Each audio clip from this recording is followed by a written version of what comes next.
Hi guys, welcome to my channel. বন্ধুরা, জলপাইগুড়িতে শক্তিনগরে প্লটটি আছে। 3 কাঠা প্লট, 33 ফিট ফ্রন্ট, 65 ফিট লম্বা। দেখতে পাচ্ছ আশেপাশে বাড়িঘর। রিসেন্টলি নতুন রাস্তা তৈরি হয়ে গেছে এর মধ্যে। প্লটটা হচ্ছে এটাই। বাউন্ডারি ওয়াল করা আছে, দুদিকে কমপ্লিট আছে, একদিকে গার্ড ওয়াল করা আছে, জঙ্গলের জন্য দেখা যাচ্ছে না। টোটাল 3 কাঠা প্লট আছে এটা। আশেপাশের বাড়িঘরগুলো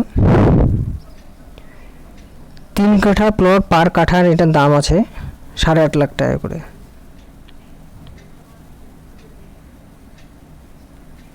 এই হলো সেই প্লটটি। আমি ফোন নাম্বার দিয়ে দিচ্ছি, কোনো ইনকোয়ারি থাকলে পরে যোগাযোগ করে নিও। 3 কাঠা 26 লাখ টাকা, বসলে পরে কিছু কম বেশ করে দেওয়া যাবে।